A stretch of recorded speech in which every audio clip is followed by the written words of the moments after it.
Hello everyone, स्वागत है आप सबका learning with Gautam YouTube channel में। तो आज के इस वीडियो में हम करने वाले हैं क्लास 12th हिस्ट्री का यानी कि इतिहास का जो ऑफिशियल मॉडल पेपर बोर्ड की तरफ से जारी किया गया है 2025 एग्जाम के लिए, इसके सब्जेक्टिव क्वेश्चन आंसर यानी कि हिस्ट्री के लघु उत्तरीय प्रश्न उत्तर को आज की इस वीडियो में करने वाले हैं। और ये वीडियो का पार्ट 2 है। इससे पिछले वीडियो में आप लोगों को ऑलरेडी 15 क्वेश्चन करवा चुके हैं। जैसा कि 30 प्रश्न दिया हुआ था मॉडल पेपर में, इसमें से ये जो 15 नंबर क्वेश्चन यहाँ तक रहट क्या था और ये किसानों के लिए किस प्रकार उपयोगी था, यहाँ तक आप लोगों को पिछले वीडियो में ऑलरेडी करवा रखे हैं। जो भी बच्चे अभी तक उस वीडियो को नहीं देखें तो पहले उस वीडियो को देख लीजिएगा, लिंक आपको डिस्क्रिप्शन बॉक्स में मिल जाएगा, या फिर आप लोग चाहें तो चैनल के प्लेलिस्ट सेक्शन में भी जाकर देख सकते हैं। तो आज के इस वीडियो में देखेंगे 16 नंबर क्वेश्चन से लेकर के 30 नंबर क्वेश्चन तक, और इस वीडियो में आप लोगों का जो लघु उत्तरीय प्रश्न है ये खत्म हो जाएगा।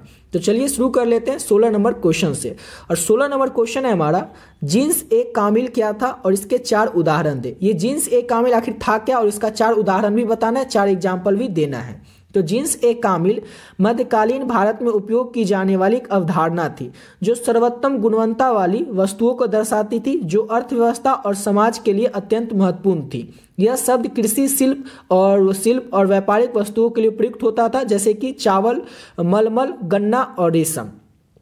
तो क्वेश्चन था हमारा कि आखिर जिन्स ए कामिल था क्या और इसका 4 को एग्जाम्पल देना है। तो आपको सिंपल लैंग्वेज में याद रखना है कि जिन्स ए कामिल का जो वर्ड का यूज है ना, जैसे अभी किसी वर्ड का यूज करते हैं तो अभी के समय में कर रहे हैं, वर्तमान समय में जैसे इंग्लिश का बहुत ज़्यादा अभी बोलबाला हो गया भारत में, अधिकतर लोग इंग्लिश का वर्ड यूज कर ही लेते हैं। ऐसा कोई भी नहीं होगा जो इंग्लिश का वर्ड यूज नहीं करता होगा, जिसे इंग्लिश नहीं आती फिर वो इंग्लिश का वर्ड यूज कर लेता है। वैसे जिन्स ए कामिल जो ये वर्ड है इसको यूज किया जाता था मध्यकालीन भारत में, समझ गए।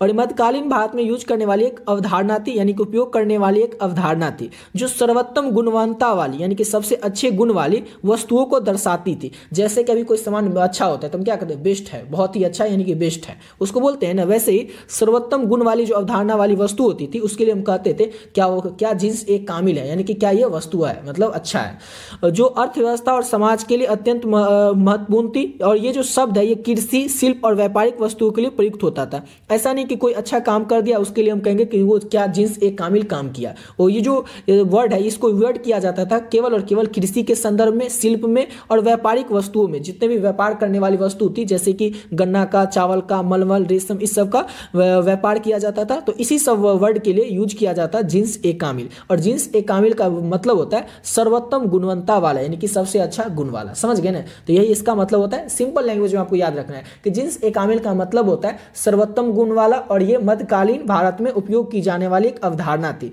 जो कि कृषि शिल्प और व्यापारिक वस्तुओं के लिए उपयोग की जाती थी, यानी कि प्रयुक्त किया जाता था। और इसका उदाहरण आप दे दीजिएगा 4 गो, जैसे कि चावल, मलमल, गन्ना और रेशम, समझ गए। चलिए अगला क्वेश्चन करते हैं।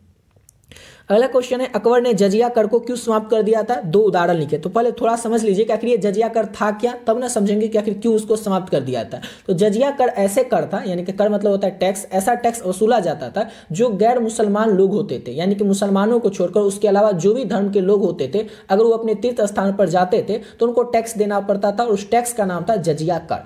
और जैसे ही अकबर आया, अकबर के शासन काल में अकबर ने क्या किया कि जजिया कर को समाप्त कर दिया। तो क्वेश्चन आपसे पूछ रहा है कि जजिया कर को समाप्त क्यों कर दिया, इसका 2 वजह बताइए, 2 कारण बताइए।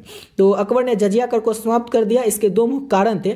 अकबर धार्मिक सहिष्णुता में विश्वास रखता था और राजनीतिक स्थिरता चाहता था, इसलिए। अब ये धार्मिक सहिष्णुता, ये वर्ड क्या होता है, तो अकबर चाहता था कि सभी धर्मों के बीच समानता और सहिष्णुता को बढ़ावा मिले, इसके कारण उसने क्या किया, जजिया कर को समाप्त कर दिया। सभी धर्मों के बीच समानता बने रहे, पहला रीजन आप लोग याद रखेगा, धार्मिक सहिष्णुता, यानी कि सभी धर्मों के बीच समानता बने रहे, सभी धर्म एक जैसे हों, इसलिए अकबर ने क्या किया, जो जजिया कर था उसको समाप्त कर दिया। और राजनीतिक स्थिरता, जजिया कर को समाप्त करके उसने क्या किया, अकबर ने गैर मुसलमानों को प्रसन्न किया, यानी कि जो गैर मुस्लिम लोग थे, मुस्लिम के और अलावा और भी धर्मों के लोग थे, उनको प्रसन्न किया। वो चाहता था कि साम्राज्य में शांति बने रहे।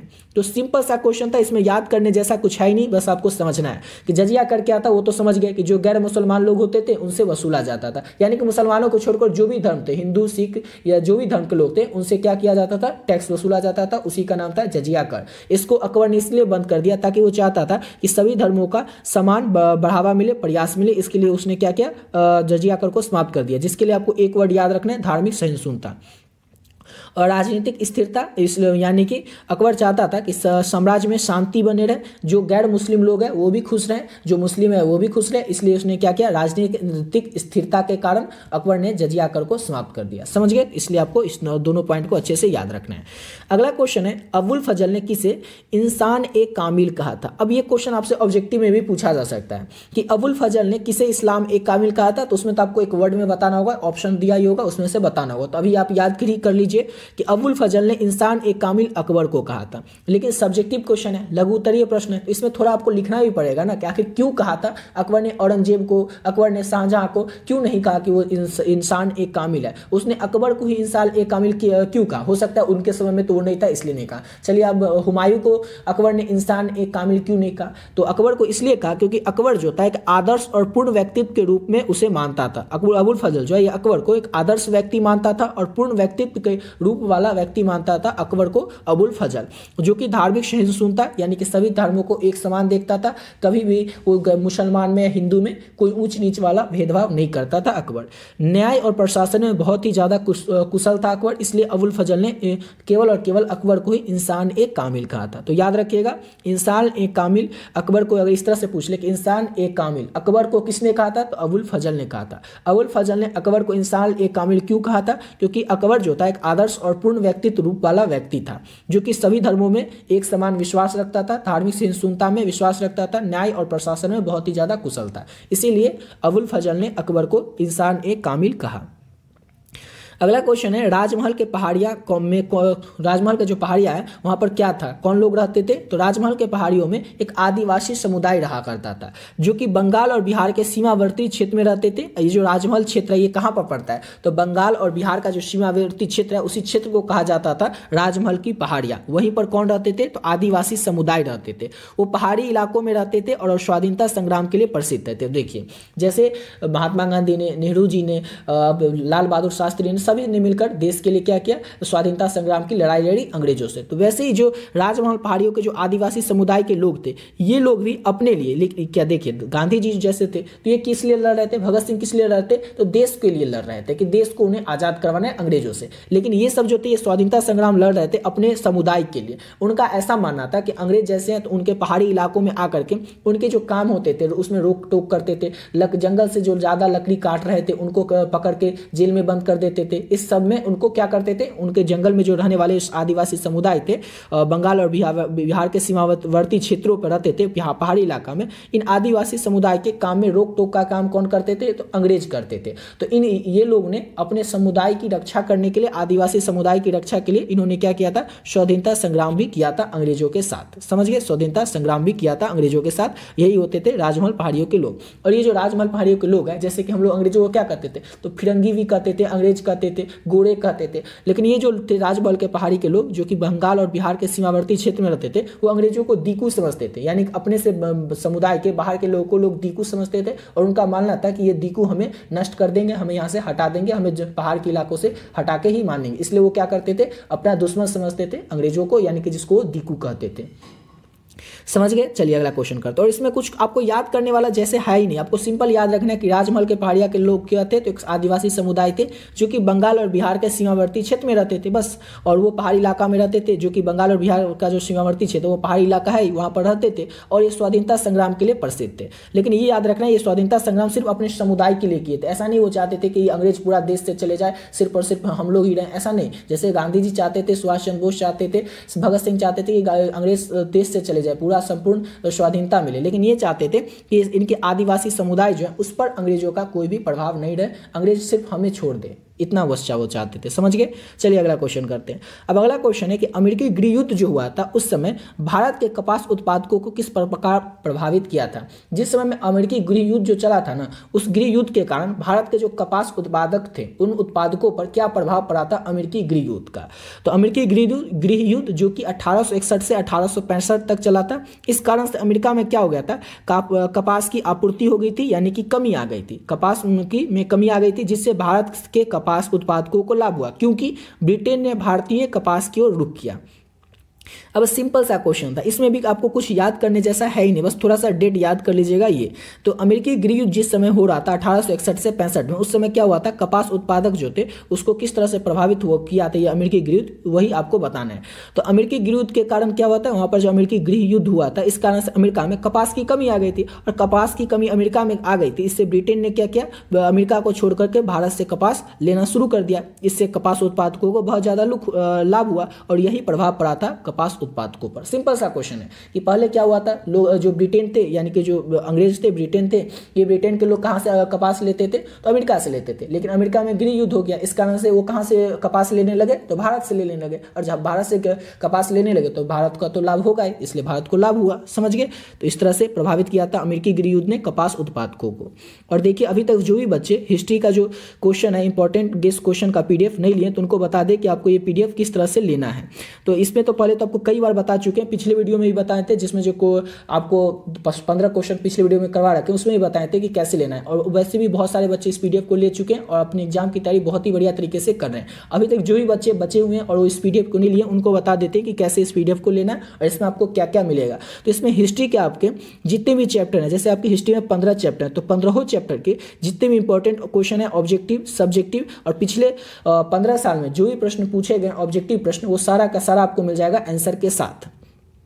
जैसे ऑब्जेक्टिव क्वेश्चन की बात करें और सब्जेक्टिव क्वेश्चन की बात करें तो ये चैप्टर वाइज रहेगा, यानी कि पहला चैप्टर से लेकर के, हिस्ट्री में 15 चैप्टर है टोटल, तो 15 चैप्टर के जो भी इंपॉर्टेंट क्वेश्चन है ऑब्जेक्टिव और सब्जेक्टिव में भी लघु उत्तरीय और दीर्घ उत्तरीय सभी आपको चैप्टर वाइज मिलेंगे। यानी कि पहला चैप्टर का जो इंपॉर्टेंट क्वेश्चन होगा, दूसरा, तीसरा, चौथा, पांचवा, इस तरह से एक से लेकर के 15 चैप्टर के जो भी इंपॉर्टेंट क्वेश्चन है ऑब्जेक्टिव और सब्जेक्टिव दोनों आपको मिल जाएगा। और इसका जो प्राइस है वो केवल और केवल 20 रुपीज रखें, इतना कम इसीलिए है ताकि हर एक स्टूडेंट इसको अफोर्ड कर सकेगा, ले सकेगा।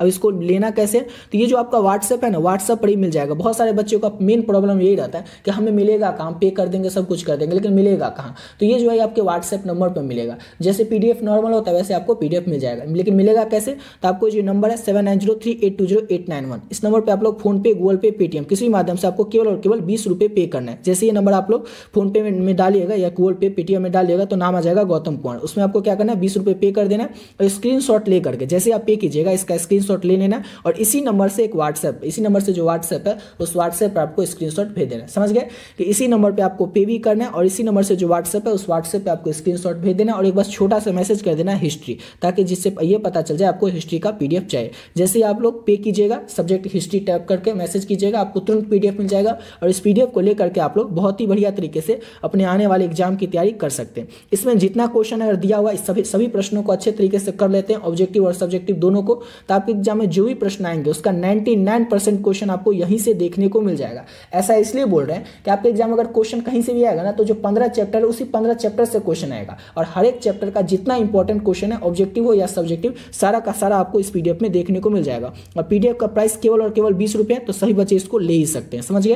तो जो भी बच्चे अभी तक बचे हुए हैं वो जरूर इस पीडीएफ को ले लीजिएगा और अच्छे तरीके से अपने एग्जाम की प्रिपरेशन आप लोग कर सकते हैं। और जो भी बच्चे ऐसा लगता है कि हिस्ट्री में बहुत ही ज़्यादा अच्छे से तरीके से हमारी तैयारी हो चुकी है, हमें क्या जरूरत है ऐसे पीडीएफ की, हमारी तो तैयारी हो चुकी है, तो वो भी कोई ज़्यादा प्राइस तो है नहीं, 20 रुपये, वो ले करके ये देख सकते हैं कि उनकी तैयारी किस लेवल की है, जितना क्वेश्चन इसमें ऑब्जेक्टिव हो या सब्जेक्टिव उनसे बनता है कि नहीं, क्योंकि इसमें वही सारे क्वेश्चन है जो कि आपके एग्जाम में आने वाले हैं। जितने भी इंपॉर्टेंट क्वेश्चन है सारा का सारा इसमें ऐड किया गया चैप्टर वाइज। ठीक है, तो चलिए बात है अपने अगले क्वेश्चन पे। नेक्स्ट क्वेश्चन है हमारा 1857 के विद्रोह का तत्कालिक कारण क्या था। तो 1857 का जो ये विद्रोह हुआ था इसका तत्कालिक कारण था कारतूसों में गाय और सुअर की चर्बी, और गाय और सुअर की जो चर्बी का उपयोग किया गया था कारतूस में, जिससे कि जितने भी हिंदू सैनिक थे और मुस्लिम सैनिक थे, इन दोनों सैनिकों ने अपना अपमान के रूप में इसे महसूस किया। और सबसे मेन वजह जो बना 1857 के विद्रोह का तत्कालिक कारण, मेन कारण वो यही बना था, चर्बी वाला कारतूस। तो 1857 का जो विद्रोह हुआ था ये पहला स्वाधीनता संग्राम भी कहा जाता है, क्योंकि इसमें जो ऐसा पहला संग्राम था जिसमें कि हर एक क्षेत्र के, यानी कि हर एक जगह के, जैसे झांसी से, सतारा से, बिहार से, हर एक जगह से अलग अलग लोगों ने नेतृत्व किया था और इस 1857 के विद्रोह को किया था। जैसे कि बात कर ले तो झांसी से किसने किया था, तो झांसी की रानी ने 1857 का विद्रोह किया था। लखनऊ से किया था बेगम हजरत महल ने। जैसे कि बिहार से किए थे बिहार के आरा के बाबू वीर कुंवर सिंह ने। तो हर एक जगह से हर एक लोगों ने इस 1857 के विद्रोह में अपना अपना योगदान दिया था। समझ गए। और इसका मेन जो याद रखेगा तत्कालिक कारण वो था कारतूसों में गाय और सुअर की चर्बी का उपयोग, यानी कि चर्बी वाले कारतूस।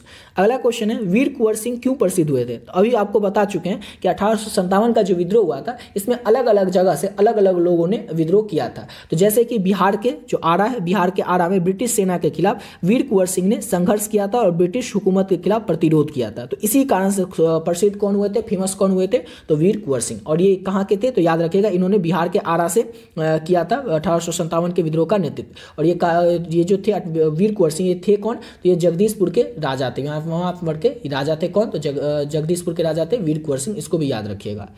तो सिंपल सा क्वेश्चन था, वीर कुंवर सिंह क्यों प्रसिद्ध हुए थे? तो इन्होंने 1857 की जो स्वाधीनता संग्राम था, स्वतंत्रता संग्राम था, उसके ये प्रमुख नायक थे। कहाँ से? तो बिहार के आरा से। और ब्रिटिश के खिलाफ, यानी कि जो अंग्रेज थे उनके खिलाफ इन्होंने संघर्ष किया और ब्रिटिश हुकूमत के खिलाफ प्रतिरोध किया था।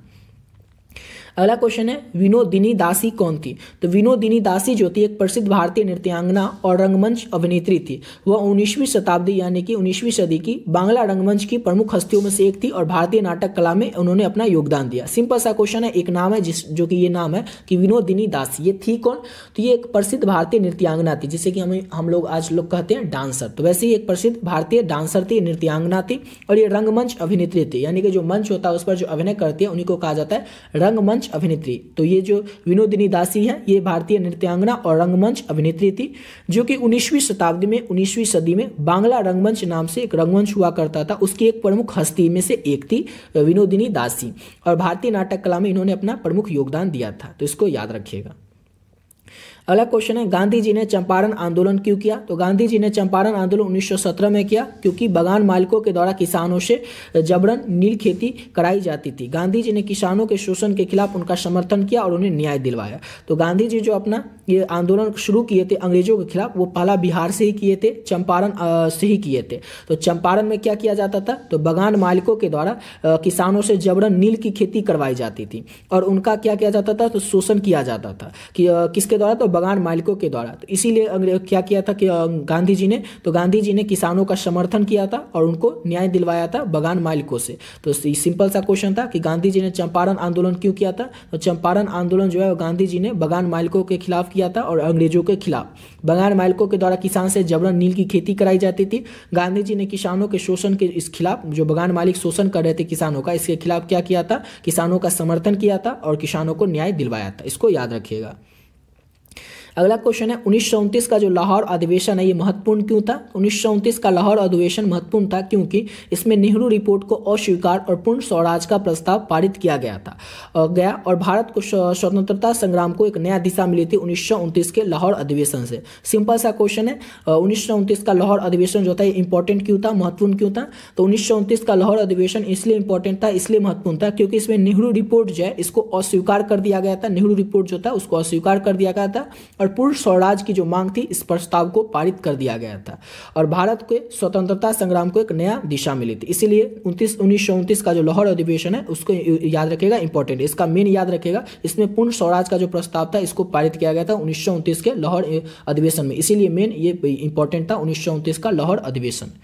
अगला क्वेश्चन है कांग्रेस ने किस प्रस्ताव को क्यों ठुकराया? तो कांग्रेस ने किस प्रस्ताव को 1942 में ठुकराया? क्योंकि यह प्रस्ताव भारत को पूर्ण स्वतंत्रता नहीं देता और भारतीयों को केवल सीमित स्वयं सत्ता देने का वादा कर रहा था। क्रिप्स प्रस्ताव जो था इसमें स्वयं सत्ता देने का, केवल सीमित रूप से स्वयं सत्ता देने का वादा कर रहा था क्रिप्स प्रस्ताव, जिसके कारण से कांग्रेस ने क्या किया था कि क्रिप्स प्रस्ताव को ठुकरा दिया था 1942 में, क्योंकि इसमें पूर्ण स्वतंत्रता हमें नहीं मिल पाती, सीमित स्वयं सत्ता हमें मिल पाता। समझ गए? इसलिए कांग्रेस ने क्या किया था 1942 में जो क्रिप्स प्रस्ताव आया था इसको ठुकरा दिया था। सिंपल सा याद रखिएगा, इसलिए ठुकरा दिया था क्योंकि उसमें हमें पूर्ण स्वतंत्रता नहीं मिल पाती, सीमित स्वयं सत्ता मिल पाती, इसीलिए कांग्रेस ने क्रिप्स प्रस्ताव को ठुकरा दिया था। अगला क्वेश्चन है आज़ाद हिंद फौज का गठन कैसे हुआ था? तो आज़ाद हिंद फौज का गठन 1942 में सुभाष चंद्र बोस द्वारा सिंगापुर में हुआ था। इसे पहले भारतीय राष्ट्रीय सेना INA कहा गया, जो ब्रिटिश साम्राज्य के खिलाफ भारतीय स्वतंत्रता संग्राम का हिस्सा थी। तो याद रखिएगा, सिंपल सा क्वेश्चन है आज़ाद हिंद फौज का गठन कैसे हुआ था? तो आज़ाद हिंद फौज का जो गठन है वो 1942 में सुभाष चंद्र बोस द्वारा सिंगापुर में किया गया था। अब भारत में नहीं, सिंगापुर से वो अपनी आर्मी तैयार करके ला रहे थे। कौन? तो सुभाष चंद्र बोस। इसे पहले भारतीय राष्ट्रीय सेना यानी कि INA कहा गया था, जो ब्रिटिश साम्राज्य के खिलाफ भारतीय स्वतंत्रता संग्राम का एक हिस्सा थी। समझ गए, ब्रिटिश साम्राज्य के खिलाफ भारतीय स्वतंत्रता संग्राम का एक हिस्सा कौन थी? तो आजाद हिंद फौज, जिसका कि गठन किया गया था 1942 में सुभाष चंद्र बोस के द्वारा। समझ गए। चलिए अगला क्वेश्चन करते हैं। नेक्स्ट क्वेश्चन है, खान अब्दुल गफ्फार खान कौन थे? तो खान अब्दुल गफ्फार खान जो एक प्रमुख स्वतंत्रता सेनानी, खिलाफत आंदोलन के समर्थक थे। उन्हें फ्रंटियर गांधी के नाम से भी जाना जाता है और उन्होंने अफगानिस्तान पाकिस्तान सीमा क्षेत्र में ब्रिटिश साम्राज्य के खिलाफ संघर्ष किया था। सिंपल सा क्वेश्चन है कि खान अब्दुल गफ्फार खान कौन थे? तो याद रखिएगा, खान अब्दुल गफ्फार खान को फ्रंटियर गांधी के नाम से भी जाना जाता है और वो जो थे खान अब्दुल गफ्फार खान ये एक प्रमुख स्वतंत्रता सेनानी और खिलाफत आंदोलन के समर्थक थे और अफगानिस्तान और पाकिस्तान सीमा क्षेत्र जो है वहां पर ब्रिटिश साम्राज्य के खिलाफ, यानी कि अलग अलग जगह से जो लोग ब्रिटिश के खिलाफ संघर्ष कर रहे थे उसमें से खान अब्दुल गफ्फार जो थे ये अफगानिस्तान और पाकिस्तान सीमा क्षेत्र में ब्रिटिश साम्राज्य के खिलाफ संघर्ष किए थे खान अब्दुल गफ्फार खान। इसको याद रखेगा, फ्रंटियर गांधी के नाम से किसे जाना जाता है? तो खान अब्दुल गफ्फार खान को। अगला क्वेश्चन है, भारत का संविधान 26 जनवरी 1950 को क्यों लागू हुआ था? ऐसा क्यों नहीं हुआ कि जो भारत का संविधान है वो 25 जनवरी 1950 को लागू हो जाता, 26 जनवरी को ही क्यों लागू हुआ था? तो भारत का संविधान 26 जनवरी 1950 को लागू किया गया क्योंकि इसी दिन राष्ट्रीय दिवस के रूप में मनाने का निर्णय किया गया था और यह भारतीय गणराज्य के निर्माण का प्रतीक था। सिंपल सा क्वेश्चन है कि 26 जनवरी 1950 को ही भारतीय संविधान क्यों लागू किया गया था? क्योंकि इसी दिन राष्ट्रीय दिवस के रूप में मनाने का निर्णय लिया गया था, इसीलिए इस दिन ही 26 जनवरी 1950 को ही भारतीय संविधान को लागू किया गया था और यह भारतीय गणराज्य के निर्माण का सबसे महत्वपूर्ण प्रतीक था। तो इसको याद रखिएगा अच्छे से। अगला क्वेश्चन है, जयपाल सिंह ने, किसने? तो जयपाल सिंह ने संविधान सभा में आदिवासियों की सुरक्षा के लिए दलील क्यों दी? कोई 2 कारण लिखे। जयपाल सिंह जो थे इन्होंने संविधान सभा में आदिवासी की सुरक्षा के लिए दलील दी थी। तो दलील क्यों दी थी? इसके 2 कारण बताना है, 2 वजह बताना है। तो जयपाल सिंह ने संविधान सभा में आदिवासियों की सुरक्षा के 2 प्रमुख कारणों की दलील दी थी। तो 2 प्रमुख कारण थे, आदिवासी समुदाय का शोषण और अधिकारों की उपेक्षा हो रही थी, इसलिए उन्होंने क्या किया था? आदिवासियों के समर्थन में दलील इन्होंने दिया था जयपाल सिंह ने। और दूसरा था, आदिवासी संस्कृति और परंपरा जो थी उसको संरक्षित करने की आवश्यकता थी। याद रखिएगा, 2 पॉइंट था, 2 पॉइंट हो गया, आपको बस इतना याद रखना है कि जयपाल सिंह जो थे इन्होंने संविधान सभा में आदिवासियों की सुरक्षा के लिए दलील दी थी। तो पहला तो वजह था, इसलिए उन्होंने दलील दिया था कि आदिवासी की जो संस्कृति और परंपरा थे उसको बचाए रखा जाए, आगे के लिए संरक्षित किया जाए, इसके लिए उन्होंने दलील दिया था। और दूसरा वजह था कि आदिवासी समुदायों का समुदायों का जो लोग थे उनका शोषण हो रहा था, उनके अधिकारों की उपेक्षा हो रही थी, इसलिए जयपाल सिंह ने संविधान सभा में आदिवासियों की सुरक्षा के लिए दलील दिया था। ये दोनों वजहों को आप लोग अच्छे से याद रखिएगा।